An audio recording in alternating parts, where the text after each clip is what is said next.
is Tyler Bublitz, and welcome back to the 10th Sunday after Pentecost for the week of August 2nd, 2026. I'm excited to have you here. I'm excited to get in this week's podcast, and I am excited that this week I feel like we're kind of continuing to keep building upon some of these ideas that we kind of have been getting at and looking at. We've been talking a little bit about longevity, thinking about from the future perspective, but I think that also means we need to be able to be looking at things and harvesting ideas and making sure that we're not neglecting ideas, making sure that we're not forgetting ideas, and making sure that we continue to iterate on them. We've talked about before how much of science is built upon the history of the past, so thus we have to be able to look back and continue to reevaluate studies to be able to build upon them.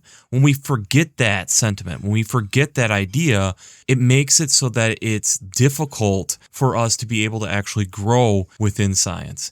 And we'll discuss that a little bit further this week. But before we jump into this week's text, we got to look back to last week's question, which was, how are you going to think about the long term and commit to the long term?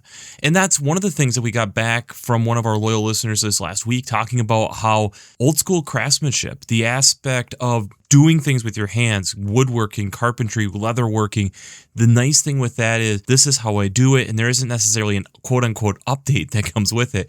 And I think there's a beauty to that. There's a beauty to going through and buying something with purpose, and then knowing that that's what its job is. I know a couple years back, I went and bought a wallet of higher quality I'm fully intending to last me 30 years, but there was, again, additional cost to that, and it was going through a craftsman to be able to do that. And I think at times we need to be able to look at our lives and see things as craftsmanship and value things as craftsmanship, not something that can constantly be upgraded, constantly be changed. Also, one thing that I also have to point out, last week I also brought up how Minnesota sports haven't won a title in X number of years, and I was corrected by one of my loyal listeners stating that is the men's teams that have. The women's teams, the Lynx, their WNBA team, have won multiple titles in that period of time, and that is correct in that regard. But I think it's also for us to remember in all of this, as we are waiting on anticipation of different things, we still need to be looking long term. We still need to be thinking beyond the single event, looking what are we building for the long term. And I think our faith should be the same way. And often it's easy for us to get blinded into these different avenues. And again, that's where true craftsmanship, true workmanship becomes more and more valuable. So let's just jump into it this week. One of the Old Testament texts that we can have, the semi-continuous, is coming from Genesis 32, verses 22 to 31. This is a text that, again, is somewhat familiar, I would argue.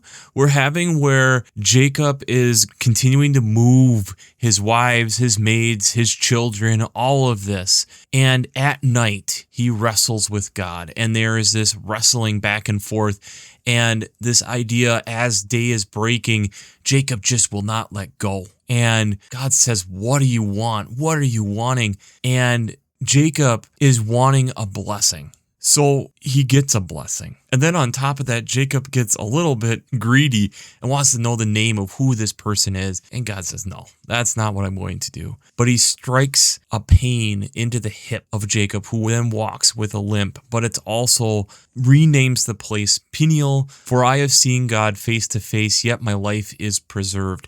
This place where Jacob wrestles with God. And again, it's Jacob grabbing onto the heel, just like he did his brother. Now he's doing that onto God. And just craving and wanting this blessing, even though God still knocks his hip out of socket. The psalm that goes with that then is Psalm 17, the first 7 verses and verse 15. And this then is this almost lament, this cry, this longing that we have where God, hear me, be able to be with me, help me in my paths as I'm trying to go. It's this cry that we could almost attribute like what we're seeing from Jacob, that idea of, I need this blessing, I need your help, I'm needing your steadfast love. Help guide me, help me be awake to what you are doing and guiding me along those paths.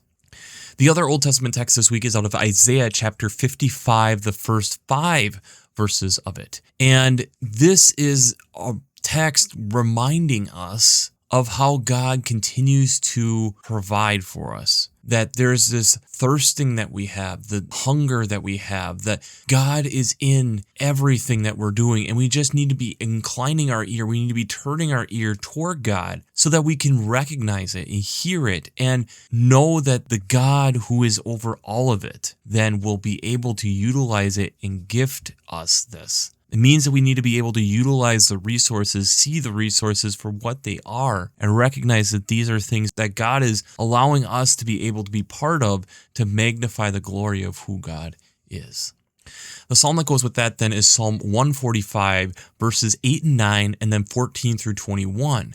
So this is then starting off here, recognizing, again, the glory of God and the gracious and merciful, slow to anger and abounding in steadfast love that we hear time and time and time again, but recognizing that, knowing the compassion that God has, and that we then have to acknowledge the blessings of what God is doing consistently for us, that we don't have to do. We get the food in due season, that we continue to have these truths that are laid out. The promises of what God has continued to do continue to happen, whether we are a part of it or not. And this recognition that then we then have to give praise to God in that the desires of our heart, the things that we are crying out to God, God is providing. Are we acknowledging it and recognizing it at the same time? The epistle text or second reading this week then is out of Romans chapter 9, the first 5 verses of it. And this to me just feels like a run-on sentence from Paul. And I find it kind of beautiful, but it's this recognition that in all of what has happened, that nothing can separate us truly from God. Nothing can cut us off. That the blessing of what God has given to us believers as the people of Israel will never cease because of the love that God has for us. We have been adopted into the glory of what God is wanting to give, the blessing that God is trying to provide. And thus, we can't be separated from that. The gospel text then this week is out of Matthew chapter 14, verses 13 to 21. This is, again, a very familiar gospel and a very important gospel that is listed in multiple gospels. Jesus feeding the 5,000. He has gone out, he's already been speaking to the crowds, and the crowds are gathering, and he has been giving compassion, he has been curing the sick, and the evening is coming. His disciples are saying it's probably a good time to send the people into the city to make sure that there's food for them because this is quite a large group of people. And Jesus states, we do not need to send them away. We will give them something to eat. In this gospel, they reply with, there is nothing. We have 5 loaves and 2 fish. Jesus asks them to bring them to him. He has the crowd sit down on the grass. He takes them. He looks toward heaven. Of the loaves and fish, he blesses them and breaks them. They are dispersed among the crowds, and afterwards there are 12 baskets full of leftovers. And there are 5,000 men besides the women and children, so there could have easily been 10,000 people that Jesus is able to feed, thus the feeding of the 5,000. So, before we jump into how faith and science come together this week, we do a shameless plug. Working Preacher, if you haven't checked out Working Preacher, I'd highly recommend between their Sermon Brainwaves podcasts, their commentaries, their discussions. Since I'm not an ordained minister, I use them on a weekly basis to help give me some ideas, direction. Having commentaries to listen to other biblical scholars go through these texts is an amazing resource, and they have a great back catalog going through these texts year after year after year. So if you haven't checked out workingpreacher.org, I'd highly recommend that. I'd also highly recommend checking out the Revised Common Lectionary coming from Vanderbilt's Divinity Library. I really enjoy how they lay out the text week to week, but they also have prayers, hymns, daily readings to get you into these texts week after week and help prepare you for the upcoming week. Along with liturgical art, we've talked about multiple times how they are doing a launch of their website.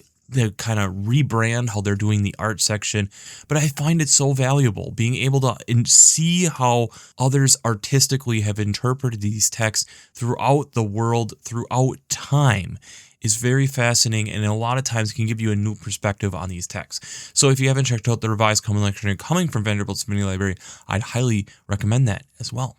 I'd also highly recommend checking out the Green Blades Preaching Roundtable and the Green Blades Rising publication. This is either a weekly reflection going through ecological echoes, implications, and urgencies, kind of like an omelet going through the weekly lectionary, similar to this podcast, or you can get their monthly newsletter that covers all that along with other events, resources, and event notes of things that are going on in the upper Midwest of the United States, but along with others, green notes and things of that nature. So if you haven't checked these resources out, I'd highly recommend checking out the resources section of the show notes, and that'll be the first link in there will bring you to the Green Blades Preaching Roundtable and the Green Blades Rising publications. Finally, I'd also highly recommend checking out Beyond the Argument, Where Science and Scripture Meet by Ihsan Nadali Teddy. That is the second link down in the references section. It's a great resource being able to talk about how science and scripture, like we talk about in this podcast, do not compete against each other. They work together, and how we often are misconstruing these. It's a great entry point if you're into the beginnings of this faith and science discussion. So I'd highly recommend checking out Beyond the Argument, Where Science and Scripture Meet by Ihsan Nadali Teddy. That will be the second link down in the references section of the show notes. As humans, we have some interesting habits, don't we? It's amazing as we think about, like, as a child, that we forget things conveniently or inconveniently. And in this case this week, I think we can go a little bit further into the feeding of the 5,000 from a little bit different perspective than I know we've ever approached it. We look into verse 14 and we're talking about how Jesus had compassion on this crowd and he's been curing the sick. He's been performing miracles in their sight. And who are the people in this case who doubt Jesus? His own disciples. His own disciples in this case almost give a Pharisee-like approach, that they doubt Jesus and say, well, this is the way that the people have to go. They have to go and do this. And Jesus is basically stating, no, I'm going to give them something to eat. But again, they forget the miracles and everything that they have been seeing. And especially through these first 14 chapters of Matthew, everything that they have seen. And I think in human nature, we start drawing what we believe, and in times that can make it difficult for us to actually grow. And I'm going to give a good example this week in the history of what we know as scurvy today, which is a vitamin C deficiency or ascorbic acid deficiency. It's the same thing. And it's kind of a crazy story, so hang with me on this. But we have discovered the cure multiple times and forgotten what to do multiple times. And in this, from the 16th century to the mid-19th century, it probably killed 2 million people on the high seas, in the ocean, because they contracted scurvy and we didn't know what to do. So let's dig into this a little bit. And first, we're going to go back even further than where Jesus is. We're going to go to 1550 BCE. Ebers Papyrus in ancient Egypt discussed as one of their medical journals for helping when they're going to do these large sea voyages to make sure that they were bringing onions and vegetables. Onions have vitamin C, so yes, they would have had stinky breath, but it would have allowed for them to be able to have vitamin C. Now, when we're talking about vitamin C or ascorbic acid, this is in potatoes, tomatoes, cabbage, many green vegetables, strawberries. It's fairly common. And for adults, we're needing somewhere between 75 to 90 milligrams a day, which is half a cup of fruit or something. It's not a large amount. It's a glass of orange juice. You're going to be fine. It's something that, especially in a developed country, it's very easy for us to be able to get the right amount of vitamin C. And vitamin C is so important. It helps maintain our skin, our bones, our connective tissues, helps us absorb iron, and also acts as an antioxidant. When scurvy starts to take hold, so let's say you're out on the high seas, you're out there, and we've been out there for a few weeks. And it's not like scurvy just all of a sudden just takes hold. It takes some time because you probably have some, but as your diet is having less and less and less vitamin C, you probably become tired, you become irritable, you start getting pain in your joints early on. And then as it continues to progress, you get rough, scaly skin, you start having swelling in your legs, in your gums start bleeding, in your arms. Injuries suddenly don't heal. And in fact, old injuries might reopen because of that connective tissue. You start losing your teeth. You start losing your hair. All these things together can lead to scurvy, which then eventually leads to death as well.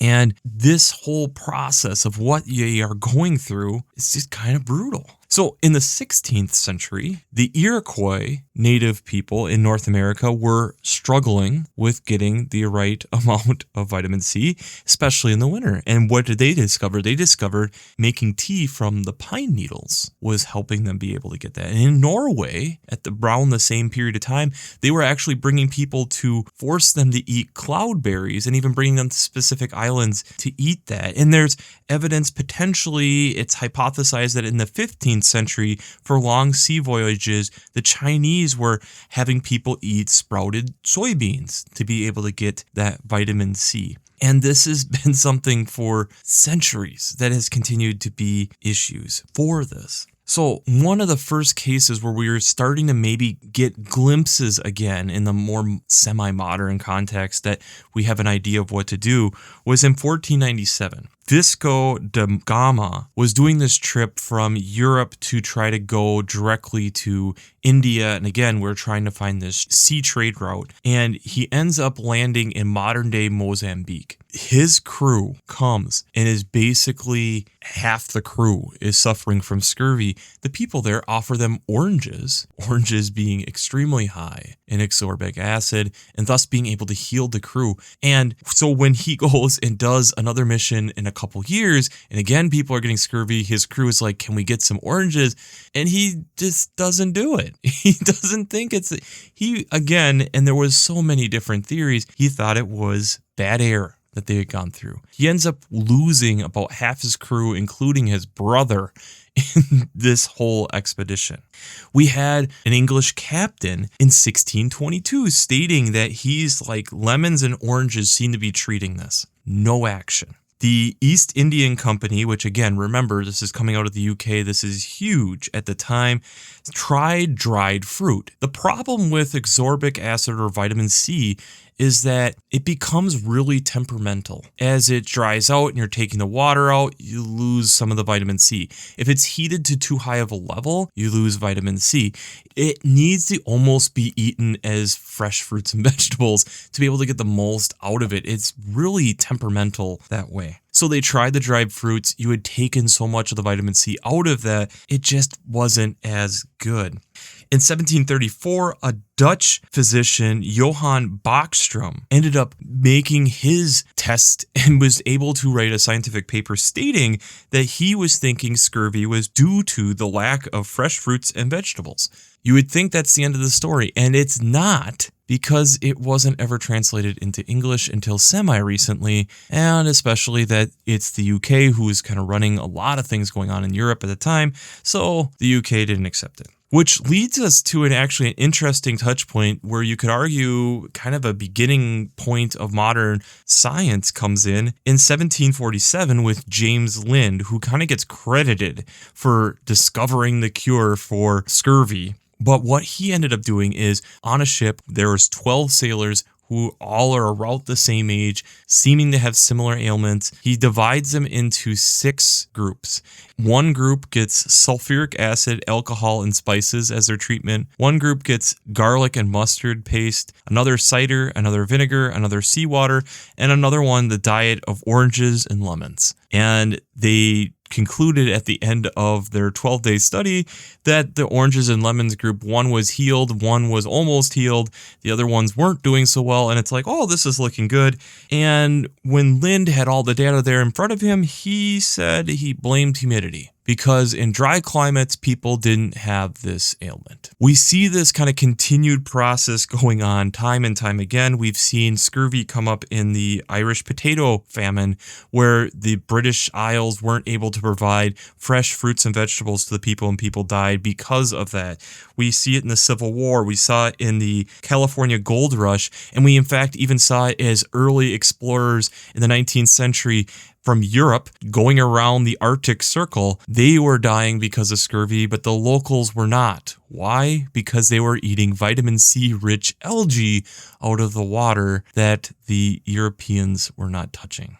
One of the major turning points that came up with this was in 1907 when by chance some Norwegian researchers ended up doing a study on guinea pigs. Now, we got to do a little bit of a rewind here. As humans, we are one of the few mammals that cannot produce their own vitamin C. It's a burden we have to carry, unfortunately, and thus we have to eat it and consume it. But that also means when we are doing these tests, we'd have to have another mammal that had the same thing. Fortunately, these Norwegian researchers chose guinea pigs, and they're another one who cannot produce their own vitamin C. They gave them a diet of bread and grain, actually very similar to like what people would have been having on a boat, and they got symptoms very similar to scurvy.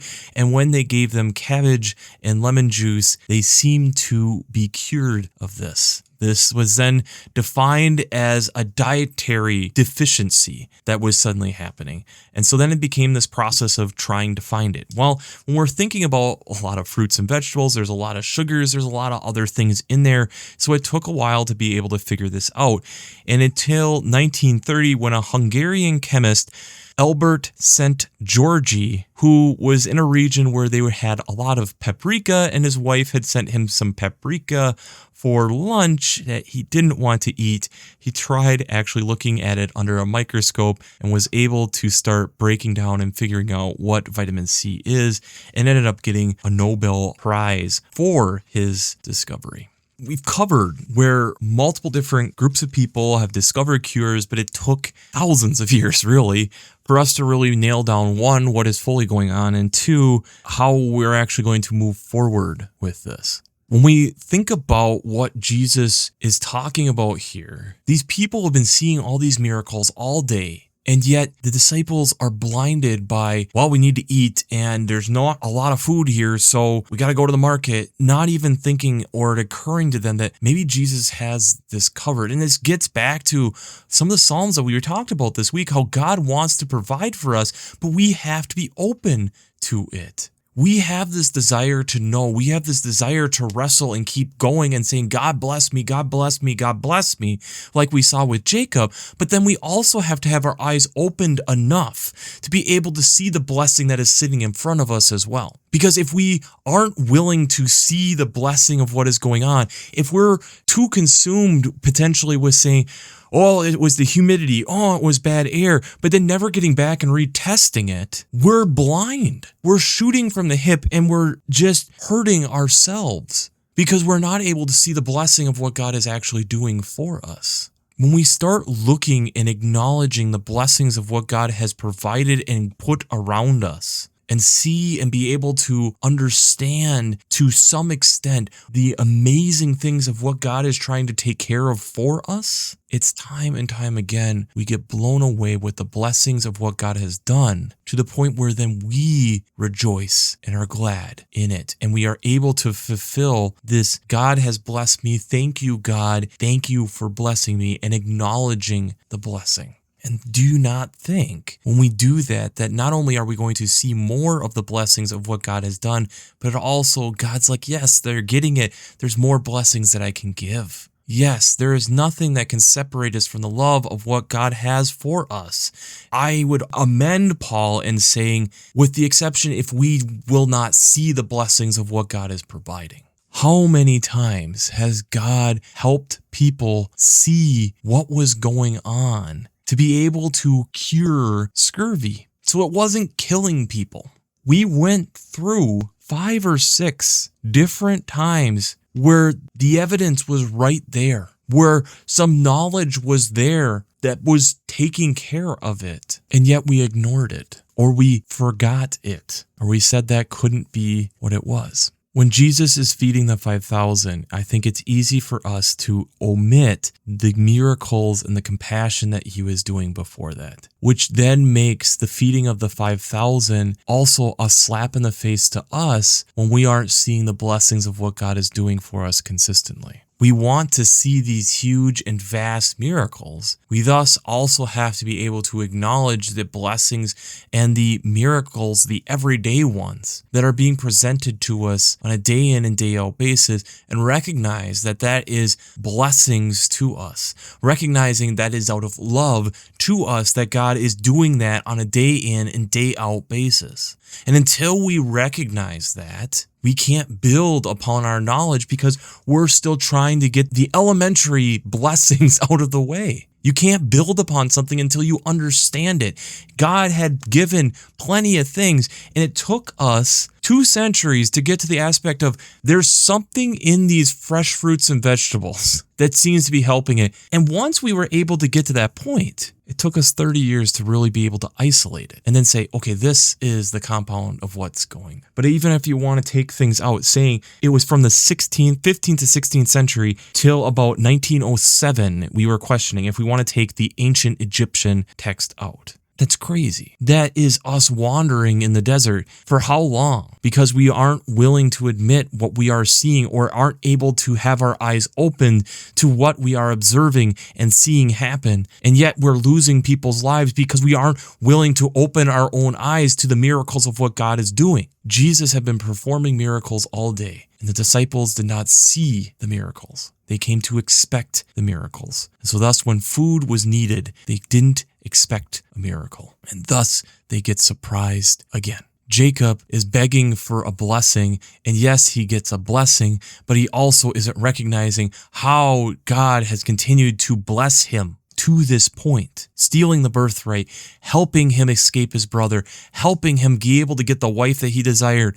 The blessings that are right there. Isaiah talking to the people, do you not recognize how God has continued to love and care on you and provide for you? And yet you will not give God the glory and the blessing, the acknowledgement of what God deserves. We need to be able and willing to do the same.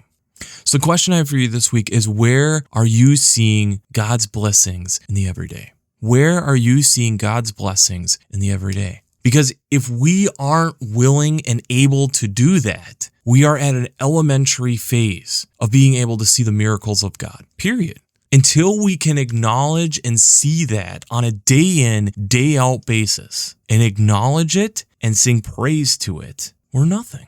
We are at stage 1. And we are continuing to be blown away when God's doing all these things. And God's probably stating, did you not expect that I was going to do this? How many times do I have to show you the love that I have for you before you get it? And until we understand that love and embed it within us, like we are talking about in the Romans text, we then can't advance to the deeper connections on where God is trying to guide us. We can't get to the wisdom like what God was willing to bless Solomon with last week because we're still at stage 1 of seeing the blessings of what God has done. We aren't in a spot where to be able to recognize what God is doing. If you go back to that text from last week, the first thing that Solomon is acknowledging is, I see the blessings that you have provided my father, David. He is acknowledging the blessings that has happened. We have to be able to acknowledge that.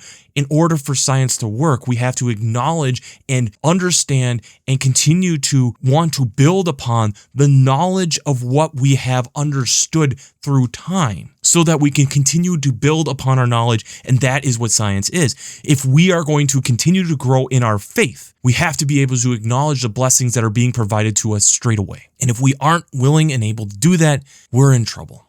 Our world, we have gotten so consumed with the here and now that we miss the blessings. We miss the blessings of the everyday. We don't acknowledge the blessings of the everyday. We don't spend enough time acknowledging what God is doing. And so thus we are missing so many things. And when God shows up and we're like, what?